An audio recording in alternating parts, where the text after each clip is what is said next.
Lève-toi et proclame l'amour vainqueur. Tu vivras, oh, tu vivras.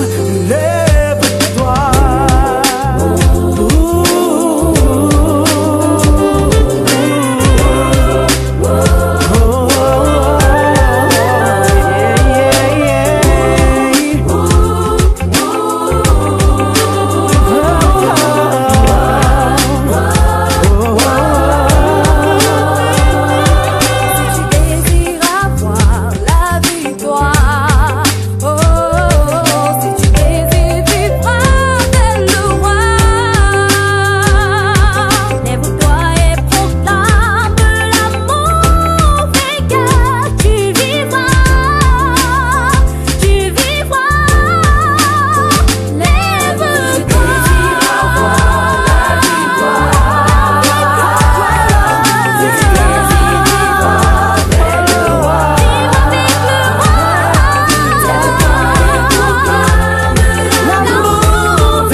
Peuple du Dieu très haut, bonjour et bon sabbat. Et bienvenue à la 10e leçon de l'école du sabbat, étudiée cette semaine, qui a pour titre « Donner en retour ». Donner en retour. Le verset à mémoriser se trouve dans le livre d'Apocalypse, le chapitre 14, verset 13. Il est écrit « Et j'entendis du ciel une voix qui disait, écrit, « Heureux dès à présent les morts qui meurent dans le Seigneur. Oui, dit l'Esprit, afin qu'ils se reposent de leurs travaux, car leurs œuvres les suivent. » Durant cette semaine, nous avons mis en revue, n'est-ce pas, les conseils de Dieu à notre endroit, nous concernant, alors que nous sommes en train de parcourir les dernières années de notre existence. Il était question ici, n'est-ce pas, de voir ce que nous devons faire. Et bien évidemment, ce que nous ne devons pas faire selon les principes de Dieu. Et généralement, lorsqu'on atteint un certain âge, on se pose toujours des questions. On essaie de faire un bilan de sa vie. Ai-je réussi ou non? Parfois, on a des craintes que l'ennemi suscite à notre esprit, liées parfois à la maladie, à la subsistance, à l'éducation des enfants, ainsi qu'à leur survie. Alors, lorsque nous nous retrouvons à un certain âge, pour des parents ayant peut-être travaillé et des salariés, ou des gens qui ont fait, n'est-ce pas, bien des trésors, qui ont amassé des trésors, ils se retrouvent à un moment où il faut, n'est-ce pas, les gérer. Quel principe, quel conseil nous donne la parole de Dieu? C'est ce que nous avons étudié cette semaine. Nous avons vu, n'est-ce pas, l'histoire ou encore la parabole du riche insensé. Lui ayant amassé, n'est-ce pas, des trésors, il s'est dit un jour, mon âme, repose-toi, mange, bois et réjouis-toi. Voilà comment il a conclu. Cet homme insensé n'a pas réfléchi, n'a pas pensé que la vie ne se limite pas seulement à ses avoirs, mais qu'il y a un Dieu qui peut lui ôter cette vie quand il veut et comme il veut. Il n'a même pas non plus pensé que les biens qu'il a amassés pendant des années, pendant autant de travail, ces biens peuvent également être au service des gens qui sont dans le besoin. Encore moins même au service du Seigneur. Voilà pourquoi son âme lui a été demandée ce même jour. Bien-aimé dans le Seigneur, bien que la Bible fait allusion à l'état des richesses, la Bible n'est pas contre les richesses. Cependant, la Bible est contre la façon avec laquelle nous gérons nos richesses. Nous gérons nos trésors, les biens que Dieu nous donne. Et nous remarquerons qu'en bref, nous sommes les intendants et les gestionnaires de ce que Dieu nous a confié. C'est-à-dire que Dieu possède finalement tout. Et c'est lui qui nous donne la vie, l'existence et la force d'avoir quoi que ce soit. Il est donc logique que lorsque nous en aurons fini, n'est-ce pas, avec certains de nos besoins, que nous pensons également à rendre le reste à Dieu. Nous pensons à rendre le reste, n'est-ce pas, au service des nécessités. L'homme insensé n'a pas pensé ainsi. Il a fini ses jours ayant amassé tant de trésors, mais il ne s'est pas réjoui de ça. Alors, nous avons besoin, n'est-ce pas, de prendre tout ceci et de les mettre au service des autres et encore plus au service de Dieu. Parce que quoi? Bientôt nous allons connaître la mort et personne n'emportera avec lui dans la tombe tous ces trésors. Je me rappelle bien d'un monsieur qui a vendu tous ses terres. Il a vendu les champs. Il est allé même jusqu'à vendre la propre maison familiale alors qu'il a une femme et des enfants. Parce que pourquoi? Parce que ce monsieur savait que ses jours étaient déjà comptés, il allait mourir. Peu importe la suite avec ses enfants. C'était de la pure méchanceté. Il est question dans cette leçon de revoir comment gérer nos biens alors que nous avons un âge avancé. Alors, il faut bien évidemment commencer par gérer nos besoins personnels. Nous les gérons.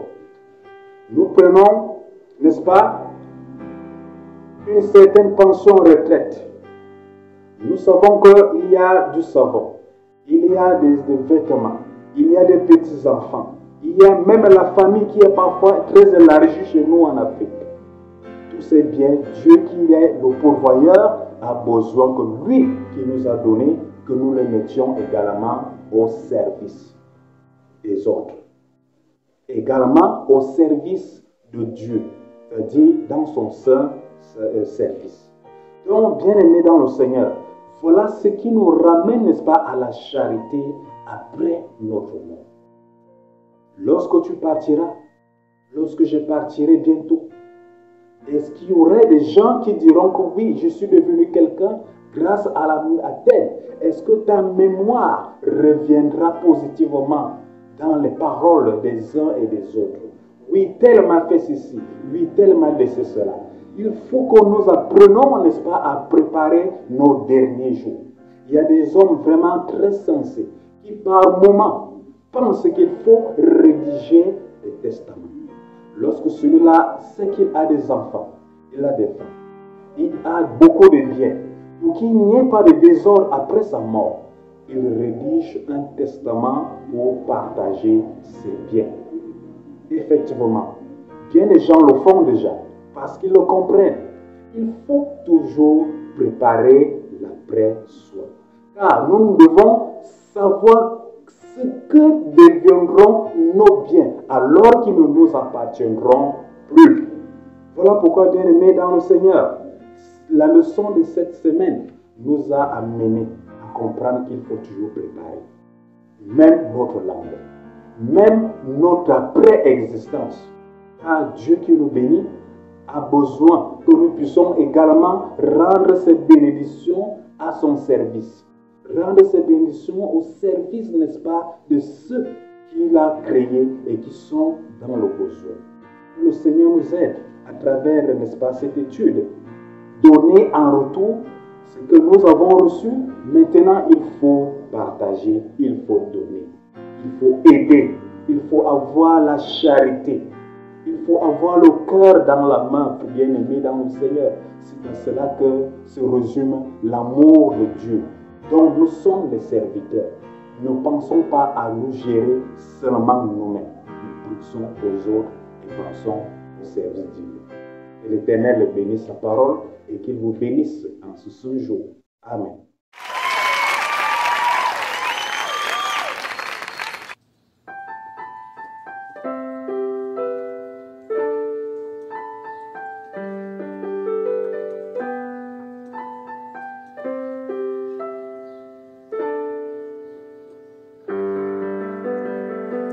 Tá chorando porque se você tem Deus que cuidar de você e jamais te esquecer, Ele sabe de tudo que você tá passando e mandou te dizer que Ele tá cuidando. Lembra de onde você veio, aonde que você chegou. Lembra de todos os livramentos que já passou. Nem era pra você estar aqui, mas Deus falou assim: essa aí vou levantar. E onde colocar a mão eu vou abençoar. Não chore, quem cuida de você não dorme. Levanta, tem muita gente que te ama. Deus mandou te dizer que vai acontecer. Deus mandou te falar que tudo vai passar.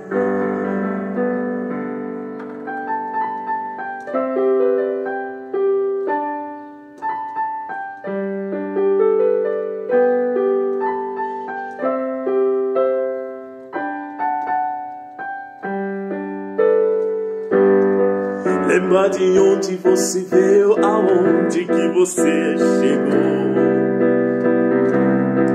Lembra de todos os livramentos que você já passou. Nem era pra você estar aqui, mas Deus falou assim: essa aí vou levantar. E onde colocar a mão eu vou abençoar. Não chore, quem cuida de você não dorme. Levanta, tem muita gente que te ama.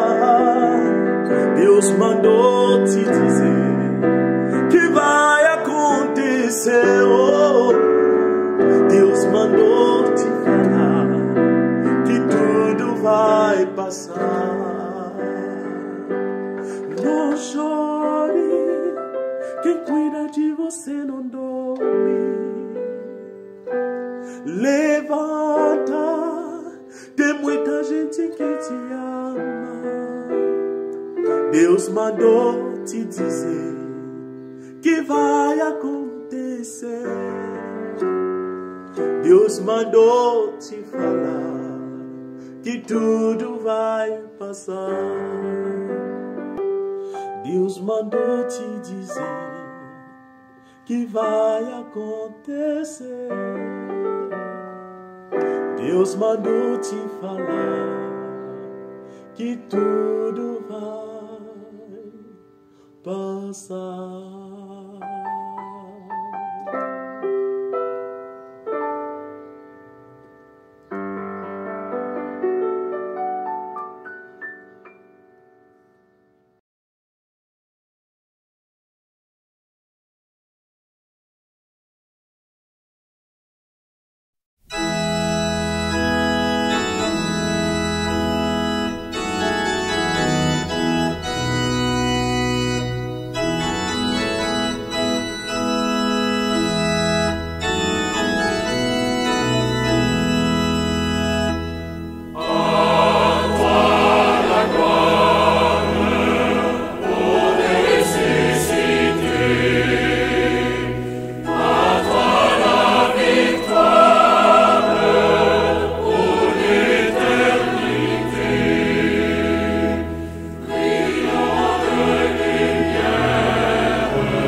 Chers frères et sœurs en Christ, bonjour et bon sabbat. Je suis le pasteur Jean-Claude Nkoubi-Java depuis Manille, aux Philippines. C'est toujours un très grand privilège pour moi de pouvoir vous souhaiter une cordiale bienvenue à votre émission Espérance et Vie.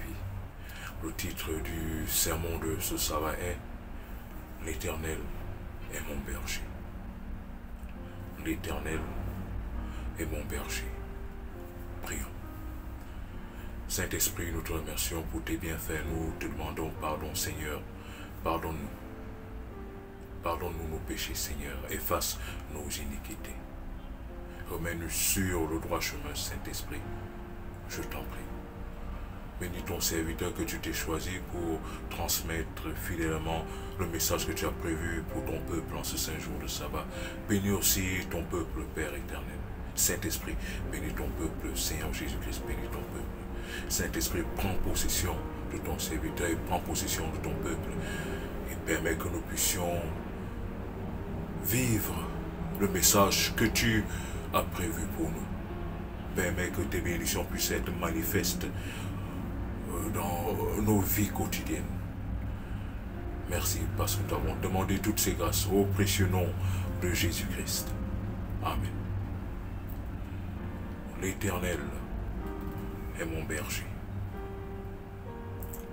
Lorsque nous ouvrons la Bible dans Psaume chapitre 23, nous pouvons même le réciter, mais j'aimerais nous encourager à prendre nos Bibles physiques et de lire, prendre cette habitude de toujours lire la Bible, même si nous mémorisons.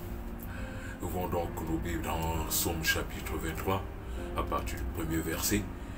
Il est écrit: L'Éternel est mon berger, je ne manquerai de rien. Il me fait reposer dans de verts pâturages, il me dirige près des eaux paisibles. Il restaure mon âme, il me conduit dans les sentiers de la justice à cause de son nom. Quand je marche dans la vallée de l'ombre de la mort, je ne crains aucun mal car tu es avec moi. Ta houlette et ton bâton me rassurent. Tu dresses devant moi une table en face de mes adversaires. Tu oins d'huile ma tête et ma coupe déborde. Oui, le bonheur et la grâce m'accompagneront tous les jours de ma vie, et j'habiterai dans la maison de l'Éternel jusqu'à la fin de mes jours. Alléluia. L'Éternel est mon berger. Mon frère, ma soeur, la question que j'aimerais te poser aujourd'hui: l'Éternel est-il ton berger? Ma soeur, l'Éternel est-il ton berger?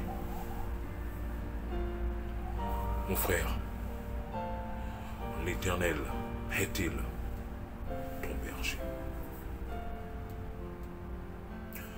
Fais une analyse de ta vie, ma soeur.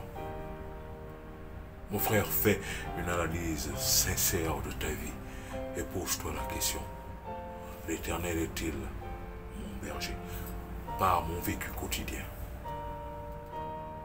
Ma soeur, fais cette analyse sincère et froide de ta vie et pose-toi la question: dans mon vécu quotidien, l'Éternel est-il mon berger? Qu'est-ce qu'un berger? Un berger est cette personne qui a un troupeau.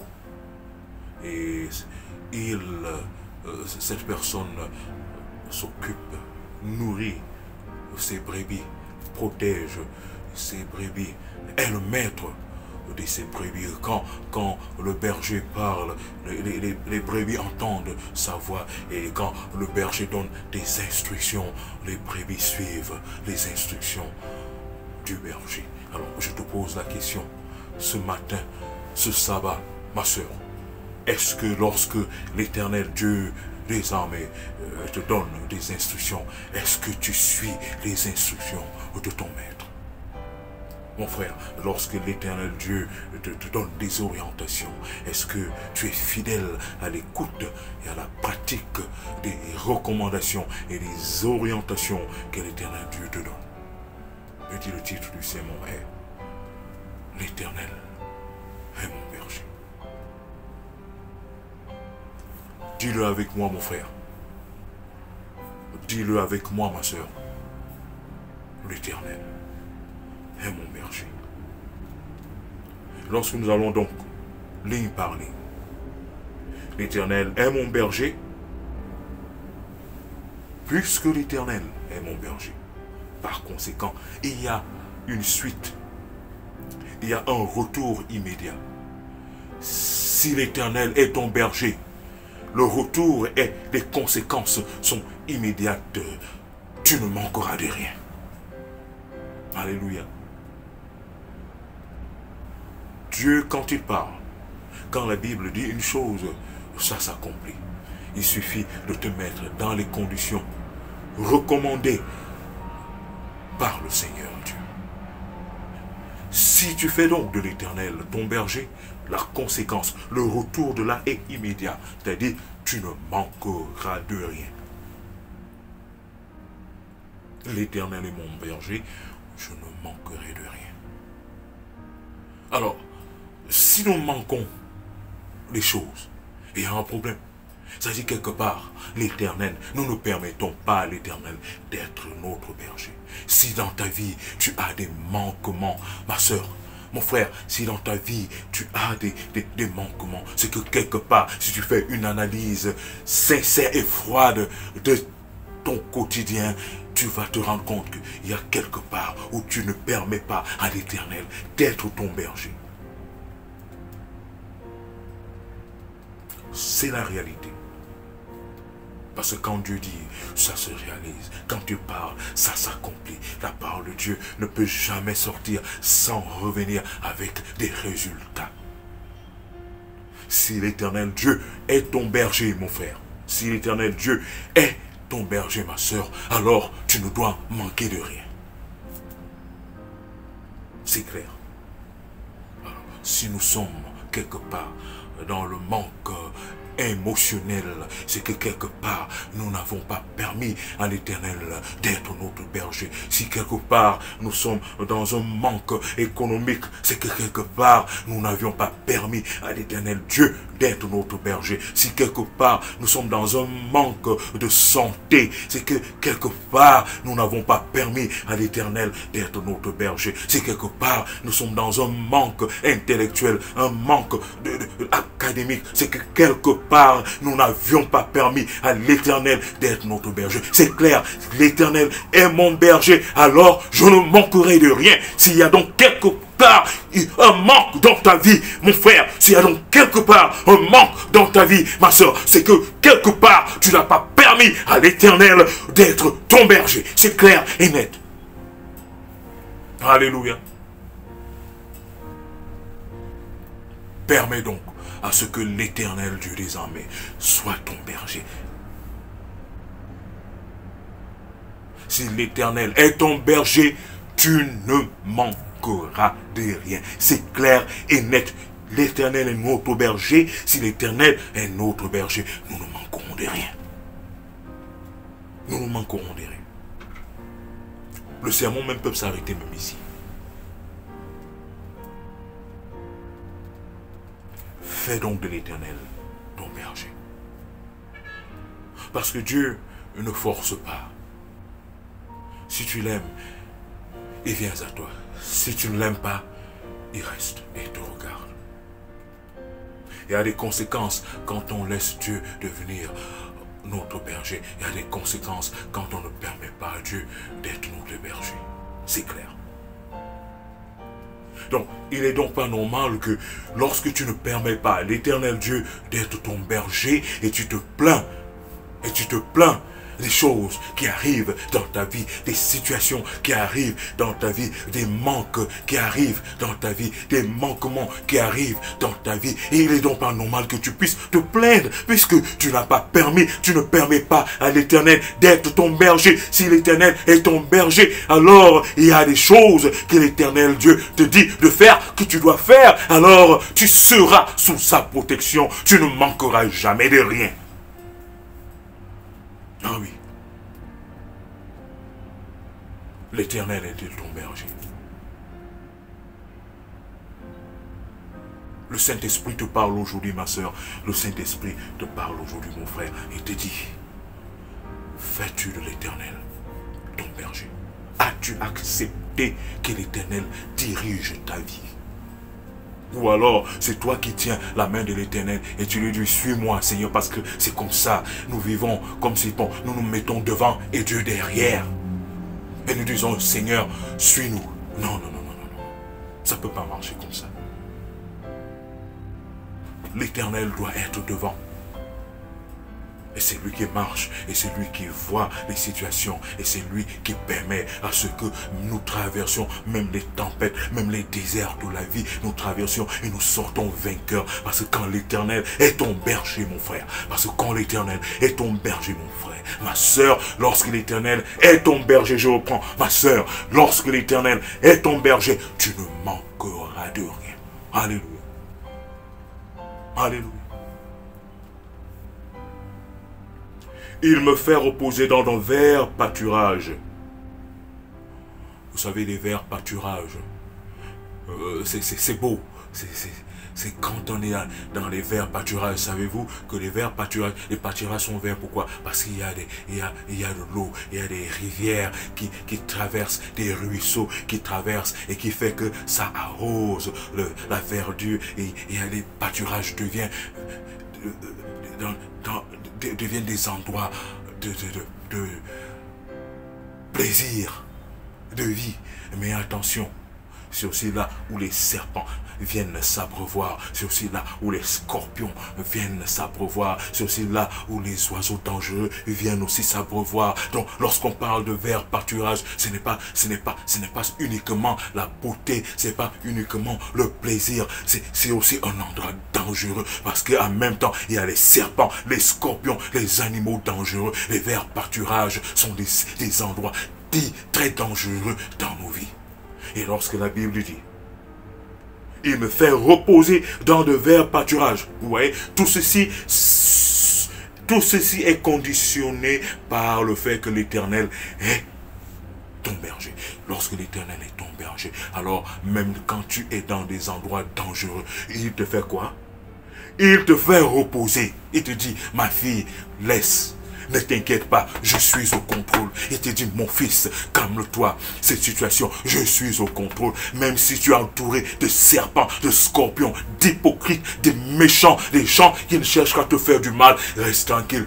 Dans ces verts pâturages, repose-toi. Parce que moi, l'Éternel, Dieu, je suis ton berger. Qu'est-ce qui nous empêche de comprendre le fait qu'il est important, c'est même salutaire pour nous d'avoir comme berger l'Éternel Dieu des armées.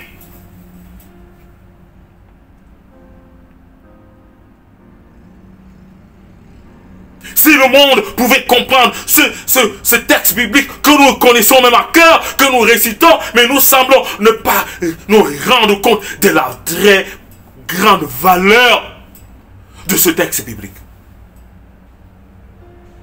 qui nous donne les secrets de la réussite de la vie. Si tu veux réussir, si tu ne veux manquer de rien, fais de l'Éternel ton berger.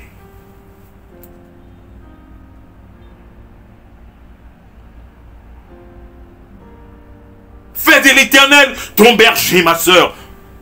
Fais de l'Éternel ton berger, mon frère. Alors les dangers qui sont dans ta vie, dans ton quotidien, les dangers qui te guettent, les scorpions qui te guettent, les serpents, les vipères qui te guettent, les méchants qui te guettent, ils vont fermer leur bouche, leur gueule, ils seront paralysés parce que l'Éternel est devant toi et te dit, ma fille, repose-toi, ne t'inquiète pas de cette situation, je suis devant toi. Il te dit, mon fils, ne crains rien parce que je suis devant toi. Il te fera reposer dans de verts pâturages.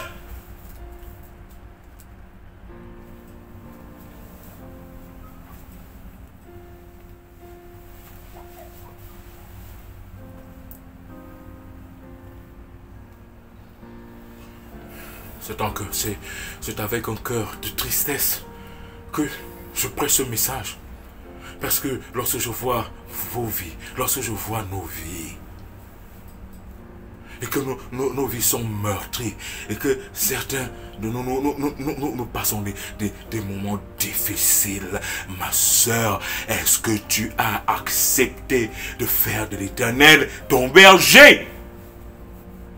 Mon frère, as-tu accepté, as-tu permis à l'Éternel d'être ton berger?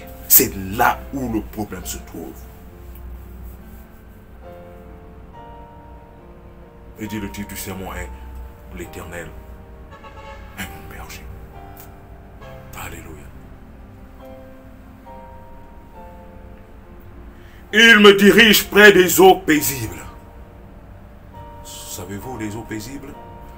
Nous savons, certains savent ce que c'est qu'une eau paisible. C'est une eau qui coule douce. Une eau qui coule doucement. Ma soeur, mon frère, fais attention à l'eau qui coule doucement. Fais attention à une rivière qui coule doucement. Fais attention à un fleuve qui coule doucement. Vous savez pourquoi?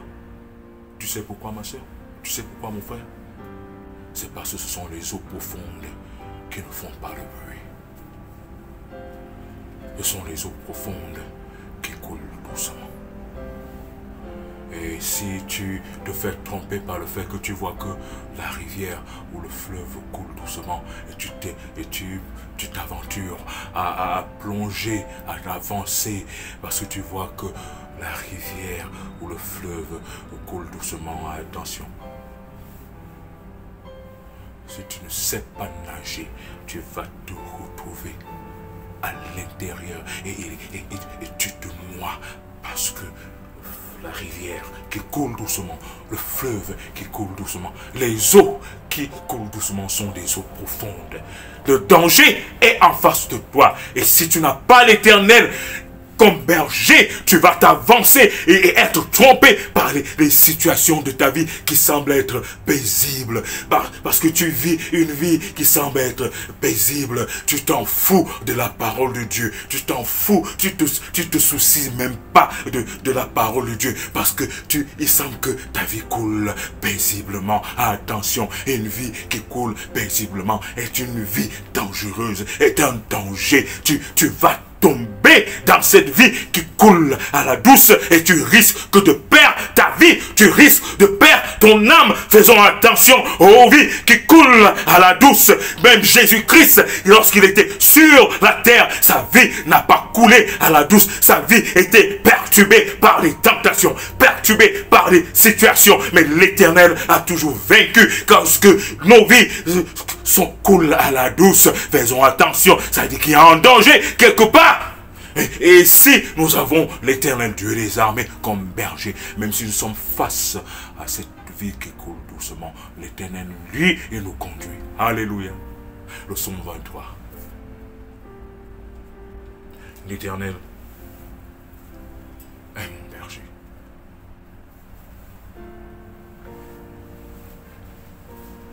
Fais-tu de l'Éternel Dieu ton berger? Fais-tu de l'Éternel Dieu ton berger? L'Éternel Dieu est-il ton berger?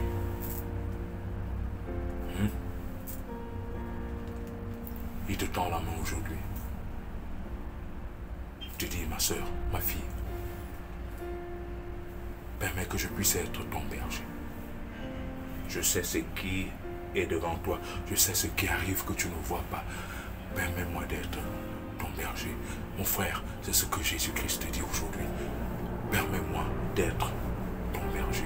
Je sais ce qui est devant toi. Je sais ce qui arrive et que tu ne connais même pas.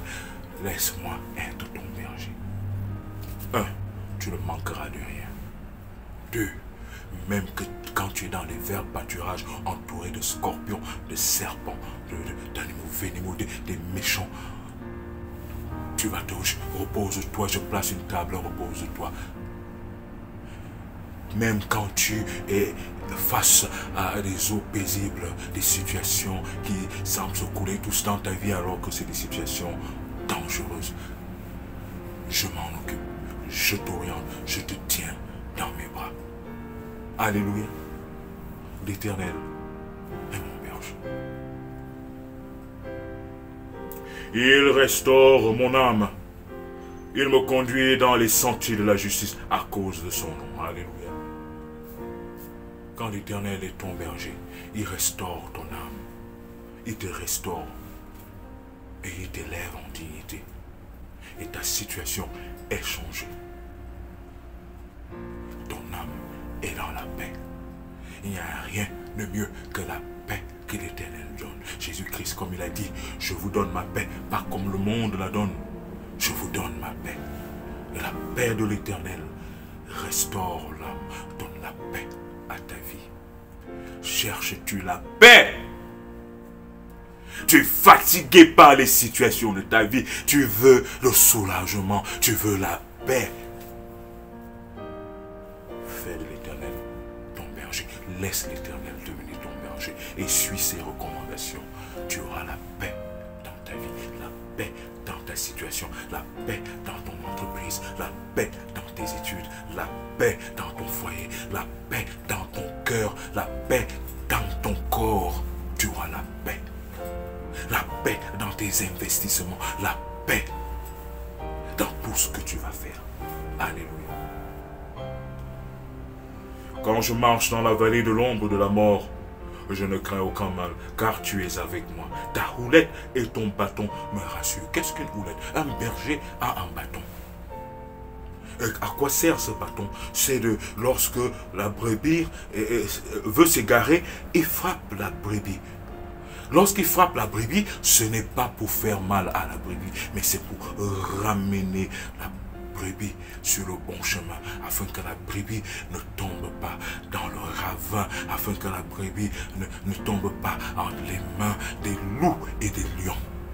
Et parfois, c'est pourquoi lorsque nous avons ce bâton de l'Éternel qui nous frappe, ce n'est pas parce que l'Éternel ne nous aime pas. Lorsque l'Éternel décide de nous frapper un peu, lorsque l'Éternel décide de nous corriger, c'est pour notre propre bien-être, c'est pour ton propre bien-être, ma soeur. Lorsque l'Éternel te frappe et que ça te fait mal dans ta vie, une situation arrive, l'Éternel t'a frappé. Rappelle-toi, c'est son bâton qui voudrait te corriger, qui voudrait te ramener sur le bon chemin. Car si l'Éternel est ton berger et qui voit que tu t'égares, ma soeur, et qui voit que tu t'égares, mon frère, il te frappe. La correction de l'Éternel est salutaire, ça donne la vie. Mieux vaut être frappé par l'Éternel que d'être frappé par le monde, que d'être frappé par Satan. Mieux vaut être corrigé par l'Éternel, parce que la correction de l'Éternel, quelle que soit la douleur, la correction de l'Éternel est pour notre bien-être. Alléluia. Lisez le psaume 23. Avec l'esprit de discernement, avec le discernement, vous allez comprendre que le message est très profond. Et dit le titre du sermon, c'est quoi? L'Éternel est mon berger. Et là, nous marchons dans la vallée de l'ombre de la mort, c'est-à-dire là où on va dire que tu vas mourir, tu ne vas pas mourir. Là où les gens vont dire que tu vas échouer, tu ne vas pas échouer. Lorsque les gens vont dire de toi de toutes sortes de mauvaises choses, toi tu vas réussir, parce que l'Éternel te permet de traverser ces situations et tu réussis. Alléluia. L'Éternel est-il ton berger? Vous voyez les avantages que nous avons à avoir comme l'Éternel, notre berger. L'Éternel est mon berger. J'ai dit, le titre du sermon, c'est quoi? L'Éternel est mon berger. Dis-le, mon frère. Dis-le, ma soeur. L'Éternel est mon berger. Et donc, lorsque tu permets à ce que l'Éternel soit ton berger, il y a les retours, il y a des conséquences. Il prend soin de toi, tu ne manques jamais de rien. Il combat pour toi, il te défend, il te permet de réussir là où les autres ont échoué. Alléluia.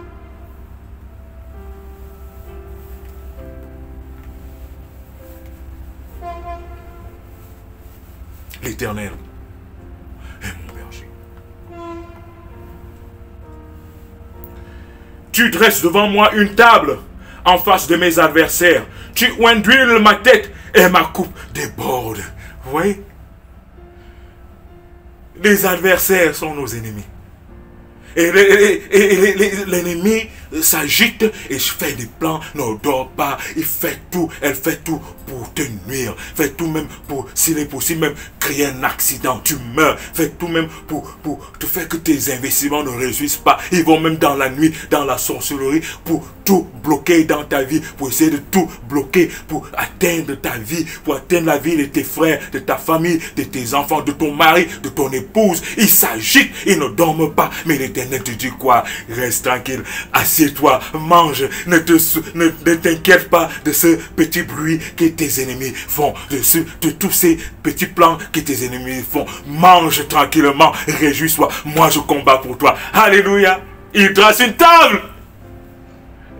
Frère, ma soeur, si tu pouvais savoir l'avantage qu'il y a à avoir l'Éternel comme berger, tu ne vas pas tarder à courir vers l'Éternel en lui disant: Seigneur, me voici, accepte-moi tel que je suis, s'il te plaît, pardonne-moi. Je sais que si tu es mon berger, je ne manquerai de rien. L'Éternel est ton berger, tu ne manqueras de rien.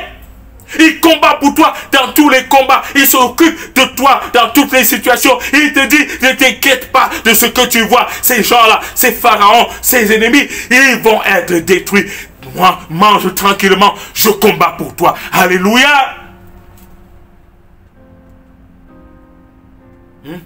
Mon frère, ma soeur, l'Éternel est-il ton berger? Oui, le bonheur et la grâce m'accompagneront tous les jours de ma vie. Et j'habiterai dans la maison de l'Éternel jusqu'à la fin de mes jours. Alléluia. Alléluia. Oui, le bonheur et la grâce feront quoi? T'accompagneront tous les jours de ta vie. C'est-à-dire que ce n'est pas toi qui vas chercher le bonheur. Ce n'est pas toi qui vas chercher la grâce. Comprenez bien ceci, chers auditeurs, chers amis. Comprenez bien, lorsque l'Éternel est ton berger, toi tu ne cherches pas le bonheur. Tu ne cherches pas les faveurs et la grâce. Non. Le bonheur te poursuit. Alléluia. Le bonheur t'accompagne, alléluia.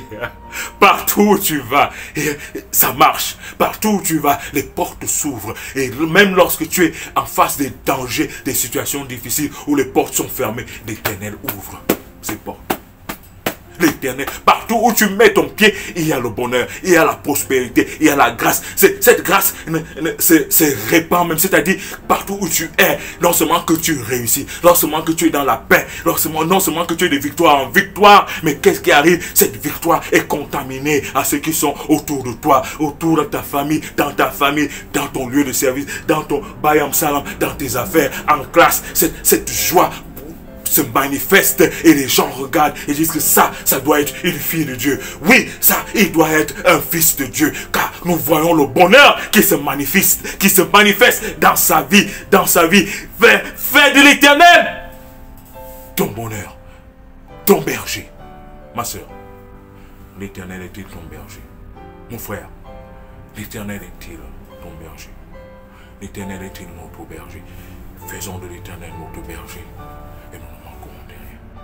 Que l'Éternel vous bénisse. Amen.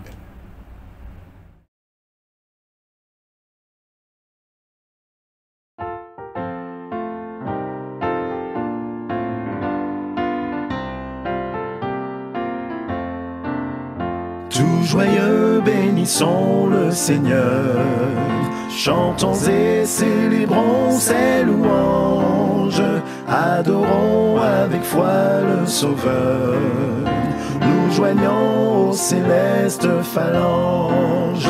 Gloire à Dieu, gloire à Dieu.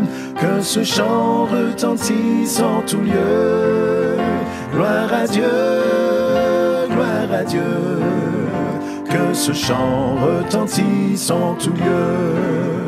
Dieu dans son incomparable amour, du ciel envoya son Fils unique, et la terre et les cieux dans ce jour s'unissent pour chanter ce cantique. Gloire à Dieu, gloire à Dieu, que ce chant retentisse en tout lieu. Gloire à Dieu, gloire à Dieu, que ce chant retentisse en tout lieu. Le châtiment qui produit la paix, Jésus-Christ l'a subi pour mon âme. Il voulut expier nos forfaits en mourant lui sur le bois infâme. Gloire à Dieu, gloire à Dieu, que ce chant retentisse en tout lieu. Gloire à Dieu, gloire à Dieu, que ce chant retentisse en tout lieu. Nous voulons en retour, bon Sauveur, t'aimer par-dessus toute autre chose. Forme ton amour dans notre cœur, et puis de chacun de nous dispose. Gloire à Dieu, gloire à Dieu, que ce chant retentisse en tout lieu. Gloire à Dieu, gloire à Dieu, que ce chant retentisse en tout lieu. Gloire à Dieu, gloire à Dieu, que ce chant retentisse en tout lieu. Gloire à Dieu, gloire à Dieu, que ce chant retentisse en tout lieu.